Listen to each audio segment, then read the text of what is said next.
Hello dear friends, all in one YouTube ചാനലിൻ്റെ പുതിയൊരു എപ്പിസോഡിലേക്ക് എല്ലാവർക്കും സ്വാഗതം. നമ്മുടെ ചാനൽ സബ്സ്ക്രൈബ് ചെയ്യാത്തവരാണെങ്കിൽ ദയവായി സബ്സ്ക്രൈബ് ചെയ്യുക. അപ്പം നമ്മൾ ഇന്ന് പോകുന്നതെന്ന് പറഞ്ഞു കഴിഞ്ഞിട്ടുണ്ടെങ്കിൽ കള്ളിമാലി വ്യൂ പോയിന്റിലേക്കാണ്. രാജക്കാടിനടുത്തുള്ള സ്ഥലമാണിത്. രാജക്കാടിൽ നിന്ന് ഏകദേശം ഒരു 2.5 കിലോമീറ്ററോളം വരുന്നതാണ്. നമുക്ക് എങ്ങനെയുണ്ടെന്ന് പോയി നോക്കാം.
ഇപ്പം നമ്മൾ നമ്മുടെ വ്യൂ പോയിന്റിൽ എത്തിയിട്ടുണ്ട്.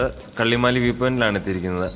ഇവിടെ നിന്ന് നോക്കി എന്ത് നല്ല ഭംഗിയുള്ളൊരു കാഴ്ചയാണെന്ന് നോക്കിയാൽ താഴെ ആ പൊന്മുടി ഡാമിൻ്റെ ക്യാച്ച്മെൻ്റ് ഏരിയയും എല്ലാം വരുന്ന എന്ത് ഭംഗിയായിട്ടുള്ള ഒരു കാഴ്ചയാണെന്ന് നോക്കി. കിഡിലും വ്യൂ അല്ലേ. നല്ലൊരു പ്ലേസ് ആയിരുന്നു. പക്ഷേ ഇവിടെയുള്ള ആളുകൾ ചുമ്മാ വേസ്റ്റൊക്കെ കൊണ്ടിടുന്നതും അതും ഇതൊക്കെ ആയിട്ട് നല്ലൊരു പ്ലേസാണ്. പക്ഷേ നന്നായിട്ട് ഇത് ചെയ്യുവാണെങ്കിൽ നമുക്ക് കറക്റ്റായിട്ടുള്ള ഒരു ടൂറിസത്തിൻ്റെ വികസനം കിട്ടുന്നതാണ്. പക്ഷേ ഇവിടെയുള്ള ആളുകൾ നോക്കില്ല, ഇതുണ്ടല്ല ബിയർ ബോട്ടിൽ അങ്ങനെയുള്ള ഓരോരോ ബോട്ടിൽ അങ്ങനെയുള്ള സാധനങ്ങളൊക്കെ കൊണ്ടിട്ട് എറിഞ്ഞ് ഇതാക്കിക്കൊണ്ടിരിക്കുകയാണ്. ഇതെന്താണ് ഇങ്ങനെയൊക്കെ ചെയ്യുന്നതെന്നാണ് നമുക്കറിയത്തില്ല. ഇത് ആക്ച്വലി എന്താണെന്ന് ചോദിച്ചാൽ 2 പുഴകൾ വന്ന് ജോയിൻ ചെയ്തിട്ട് പൊന്മുടി എന്ന് പറയുന്ന ഡാമിലേക്ക് പോകുന്നതിൻ്റെ ഒരു ജംഗ്ഷൻ പോലുള്ളൊരു പ്ലേസാണിത്. കാണുമ്പോൾ ഇതിപ്പോൾ നമ്മൾ വന്നതെന്ന് പറഞ്ഞു കഴിഞ്ഞാൽ ഒരു ഉച്ച സമയത്തൊക്കെ കൂടിയാണ് വന്നത്. കറക്റ്റായിട്ടുള്ള ടൈമിൽ ഒരു ഈവനിങ്ങിലൊക്കെ വരുവാണെങ്കിൽ സൺസെറ്റൊക്കെ കാണാമെന്നാണ് എല്ലാവരും പറയുന്നത്. പക്ഷെ നമ്മൾ ഇച്ചിരി നേരത്തെ ആയിപ്പോയി. ഇപ്പം തന്നെ കാണാനാണെങ്കിൽ നല്ലൊരു ഭംഗിയുണ്ട്. ആ മലകൾ നിൽക്കുന്നതാണെങ്കിലും പിന്നെ ആ ഗ്രീൻ കളറിലുള്ള വാട്ടർ കാണാനാണെങ്കിലും എല്ലാം നല്ലൊരു ഭംഗിയാണ്.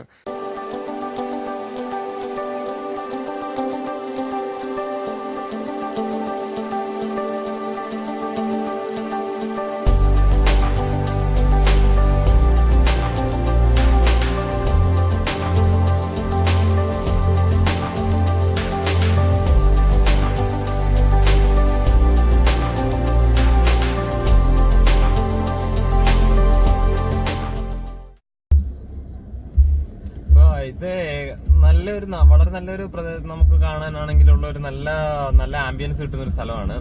ഇവിടെ ഒത്തിരി ആൾക്കാർ ഇങ്ങനെ വെഡിങ് ഫോട്ടോഷൂട്ട്സിനും അങ്ങനെയുള്ള പല പല കാര്യങ്ങൾക്കായിട്ട് ഇവിടെ വരുന്നുണ്ട്. ഇവിടെ ഈവനിങ് ടൈമിലാണ് ഏറ്റവും കൂടുതൽ ആളുകൾ വരും. കാരണം എന്താണെന്ന് വെച്ച് കഴിഞ്ഞിട്ടുണ്ടെങ്കിൽ ഇവിടെ ഈ ഈവനിങ് ടൈമിൽ സൺസെറ്റ് ഒത്തിരി ആയിട്ട് വരുന്നുണ്ട്. ക്ഷമിക്കണം, സീറ്റ് ബെൽറ്റ് ഇടാൻ മറന്നുപോയി. ഇപ്പോൾ ഈവനിങ് ടൈമിലാണ് ഏറ്റവും കൂടുതൽ ഭംഗിയെന്നാണ് എല്ലാവരും പറയുന്നത്. ഈവനിങ് ടൈമിൽ മാക്സിമം എല്ലാവരും വരാൻ നോക്കുക. പക്ഷെ നമ്മളിപ്പോൾ വന്നു കഴിഞ്ഞാൽ പറഞ്ഞു കഴിഞ്ഞാൽ ഒരു മഴ പെയ്യാനുള്ള ഒരു ചെറിയ മൂഡിൽ നിൽക്കുന്നതാണ് ഇപ്പോൾ. പിന്നെ എന്താന്ന് ചോദിച്ചാൽ ഇവിടെ ഓരോ സ്ഥലത്തും നമ്മൾ നിന്ന് കഴിഞ്ഞിട്ടുണ്ട് ഓരോരോ വ്യൂ ആണ്. നമുക്കിപ്പോൾ ഇവിടെ ഉള്ള ഒരു കുറച്ച് നേരം അവിടെ നിന്ന് കറക്റ്റ് ആയിട്ടുള്ള സ്ഥലത്ത് പോകും. നമ്മളിവിടെ തൊട്ട് താഴെയുള്ള ഒരു വ്യൂവിൽ നമുക്ക് പോയി നോക്കാം.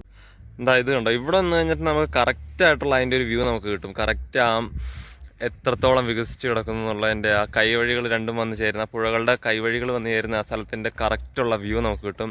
പിന്നെ അതിൻ്റെ നടുക്കായിട്ട് ആ ഐലൻഡ് നിൽക്കുന്നു. പിന്നെ ചെറിയ ചെറിയ ഐലൻഡ് നമ്മളവിടെ നോക്കിക്കഴിഞ്ഞാൽ ആ താഴെ ഭാഗത്തായിട്ട് നോക്കിക്കഴിഞ്ഞാൽ നമുക്ക് കാണാൻ പറ്റും ഒരു ചെറിയ ഐലൻഡ് പരുവത്തിലായിട്ടുള്ളത് ഉണ്ടാകുന്ന കാണാൻ പറ്റും. പിന്നെ ഇതിൻ്റെ ഇവിടെ സൈഡിലോട്ട് പോയി കഴിഞ്ഞാൽ നല്ല ഷാർപ്പായിട്ടുള്ള എന്താ പറയുക മലയാണ്. പിന്നെ ഇതിൻ്റെ സൈഡിലായിട്ട് ഇതിൻ്റെ താഴെ ഭാഗത്ത് നമ്മൾ ഇറങ്ങി ചെന്ന് ഇതിൻ്റെ ബോട്ടിങ്ങിനുള്ള സൗകര്യങ്ങളൊക്കെ ഉണ്ട്. പക്ഷേ അൺഫോർച്ചുനേറ്റ്ലി നമ്മൾ ഇന്ന് ബോട്ടിങ് കാണാനും അതിനൊന്നും പോകണില്ല. ഇതിൻ്റെ വേറൊരു സൈഡിലായിട്ടാണ് പോകുന്നത്. ഇതിൻ്റെ ഇപ്പം നമ്മൾ ആ കാണുന്ന ആ മരത്തിൽ നിൽക്കുന്നതിൻ്റെ ആ സൈഡിലായിട്ടാണ് അവിടെ ആയിട്ടാണ് നമുക്ക് നമ്മുടെ പൊന്മുടി ഡാം ഉള്ളത്. നമ്മുടെ പൊന്മുടി ഡാം എന്ന് പറയുമ്പം ഏകദേശം എല്ലാവർക്കും അറിയാമായിരിക്കും. നമ്മുടെ ഓർഡിനറി മൂവിയിലെ ഒരു ഭാഗങ്ങളൊക്കെ ആസിഫ് അലി അവിടെ നിന്ന് ഡാമിൻ്റെ മുകളിൽ നിന്ന് ജമ്പ് ചെയ്യുന്നതൊക്കെ ഷൂട്ട് ചെയ്യുന്നത് ഇവിടെ നിന്നാണ്. ഇപ്പോൾ എന്തായാലും എല്ലാവരും മാക്സിമം വരാൻ നോക്കുന്നതെന്ന് പറഞ്ഞാൽ ഈവനിങ് ടൈമിൽ വരിക. ഈവനിങ് ടൈമിൽ വരുവാണെങ്കിലാണ് ഏറ്റവും കൂടുതൽ ഭംഗി എന്ന് പറയുന്നത്. ഇന്നിപ്പോൾ മൊത്തത്തിലൊരു ആ സൈഡിലോട്ടൊക്കെ അവിടെയൊക്കെ നമുക്ക് അവിടെ ആ ഭാഗത്തോട്ടൊക്കെ നോക്കിക്കഴിഞ്ഞാൽ നമുക്ക് കറക്റ്റായിട്ട് മനസ്സിലാകും മുഴുവൻ മഴ പെയ്യാനായിട്ടുള്ളൊരു ഇതിലായിട്ടാണ് നിൽക്കുന്നത്. ഇതിപ്പം നിങ്ങൾക്ക് കാണുമ്പോൾ തന്നെ അറിയാൻ പറ്റും ഇത് എത്രത്തോളം ഭംഗിയുണ്ടെന്ന്. പിന്നെ ഇത് ഞാൻ ഷൂട്ട് ചെയ്തേക്കുന്നതെന്ന് പറഞ്ഞാൽ എൻ്റെ മൊബൈൽ ഫോണിലാണ്. അതുകൊണ്ട് എത്രത്തോളം ക്ലാരിറ്റി ഉണ്ടാവുമെന്ന് എനിക്ക് കറക്റ്റായിട്ട് അറിയത്തില്ല. പക്ഷേ ഞാൻ നോക്കിയത്രോളം അത്യാവശ്യം ക്ലാരിറ്റി ഉണ്ട് എന്നാണ് എൻ്റെ ഒരു നിഗമനം.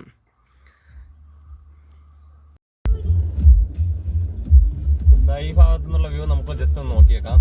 ഇവിടെ എന്തോ ആൾക്കാർ വരുന്നതിൻ്റെയൊക്കെയാന്ന് തോന്നുന്നു. അത്യാവശ്യം ഒരു വഴിയൊക്കെ കാണുന്നുണ്ട്. ഇവിടെ നല്ലൊരു മരമൊക്കെ നിൽപ്പുണ്ട്. എന്ത് മരമാണെന്ന് ചോദിച്ചു കഴിഞ്ഞാൽ ചേല എന്ന് പറയുന്ന ഒരു മരമായിട്ടാണ് പറയുന്നത്. ഇവിടെ നിന്ന് അത്യാവശ്യം നല്ലൊരു വ്യൂ ആണ്. ഇവിടെ നമ്മൾ നോക്കി കഴിയുമ്പോൾ നല്ല കിടിലം വ്യൂ ആണ് കേട്ടോ. കിടിലം വ്യൂ എന്ന് പറഞ്ഞാൽ കിടിലം വ്യൂ.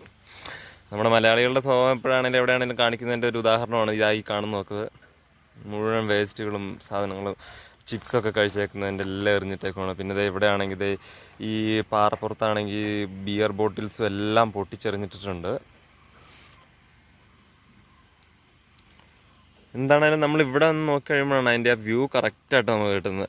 നമ്മളവിടെ നോക്കി കഴിയുമ്പോൾ അവിടെ ഒരു നിങ്ങൾക്ക് കാണാൻ പറ്റുന്നുണ്ടോ എന്ന് എനിക്കറിയില്ല. ചെറിയൊരു ബോർഡുണ്ട് അവിടെ. രാജക്കാട് ഗ്രാമപഞ്ചായത്തിൻ്റെ അറിയിപ്പൊക്കെ വെച്ചിട്ടുണ്ട്.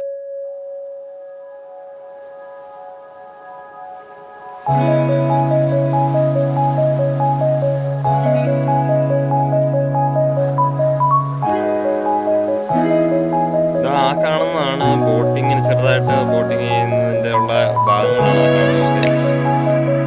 എത്രത്തോളം ക്ലിയർ ആണ് എന്ന് എനിക്ക് കറക്റ്റായിട്ട് അറിയത്തില്ല.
സോ ഡിയർ ഫ്രണ്ട്സ്, നമ്മുടെ ആദ്യത്തെ എപ്പിസോഡായ കള്ളിമല വ്യൂ പോയിൻറ്റിൻ്റെ വീഡിയോ ഇവിടെ അവസാനിക്കുകയാണ്.